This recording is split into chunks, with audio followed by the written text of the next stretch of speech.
Well, he's not just chasing the metals, he's also involved in oil and gas exploration. Joining us now on the sidelines of the Noosa Mining and Exploration Conference is Nick Mather, Managing Director for DGR Global. Nick, welcome back. Thank you very much. So we spoke metals before, now let's talk oil and gas and your involvement in this sector. Yeah, DGR Global has some very significant investments in companies, Armour Energy, Dark Horse Resources, which has a big exposure to lakes, oil and gas, and in Uganda Oil, which is an unlisted subsidiary of DGR, which we're looking to take public. So we've got a big outlook in front of us in respect of gas, and we're also interested in oil in the Uganda province of the Albertine Graben. Yeah. Nick, how do you manage it all? Because you're in Ecuador for metals, you're now in Uganda for oil, so how do you manage it?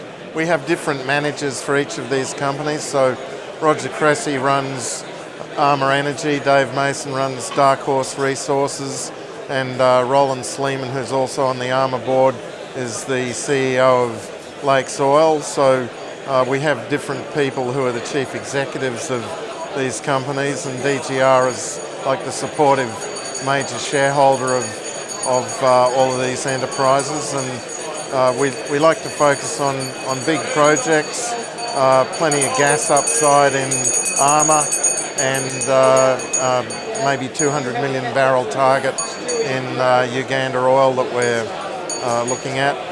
In Dark Horse Resources, we are the largest 33% shareholder in Lakes Oil, which has a tremendous gas position onshore in Victoria, and we're anxiously awaiting the outcome of a court case which we hope will confirm our rights to drill onshore in Victoria. So the upside for DGR through Armour, through Dark Horse Resources and through Uganda Oil in the petroleum sector is immense. And where do you expect your future consumers to be? Are you planning to export the oil? The oil in Uganda is going to get exported, yeah.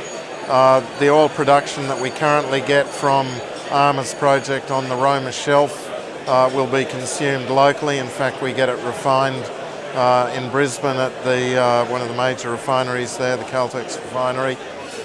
And we are looking to sell our gas mainly domestically in Queensland. The Queensland domestic gas markets have been strained by gas being exported as LNG, and we're the happy recipient of a $6 million gas acceleration program grant from the federal government, which is helping us to get gas production going again at Roma for domestic uses. So I want to ask you, do you closely watch and chase the oil price, or do you not get fazed by that? Don't get too fazed, because oil's not our key focus, gas is, and we can see that as the world electrifies, you're going to need a lot of gas as the cleanest fossil fuel form for the generation of electricity.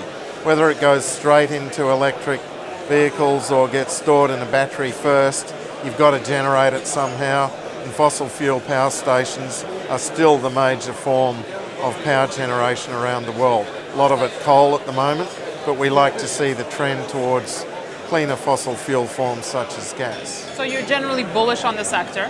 Very bullish on the gas price. So if we have a few months left in 2018 here, what's the game plan for you? The game plan is largely focused around the drilling program on the Roma Shelf for Armour. We've got a very important well, Mile Creek 4A, which is going down. It's testing a 300 metre thick gas column. We're looking at a 5-stage stimulation program there over 200 or 300 metres of gassy Triassic and Permian age sediments, whereas Origin only produced from a 5-metre section. So the longevity, the size of the resources, the dependability of the gas flows from this well, we think is really going to transform Armour's Roma Shelf project. So what's the interest been like here for you? We're at the Noosa Mining and Exploration Conference. What's the sentiment like? It's incredibly interested, very bullish in respect of Armour. people are really interested in the possibility that we could find a new Permian-aged gas fairway, come up with 1.5 to 3 trillion cubic feet of gas, which would provide the basis for an Arrow Energy style re-rating of Armour Energy. Arrow got sold to Shell and PetroChina after 10 years of life. We think that we can get Armour up to a similar market capitalisation, and we've only been at it for 6 years so far, so lots of interest in the upside. So far so good. And the best is yet to come.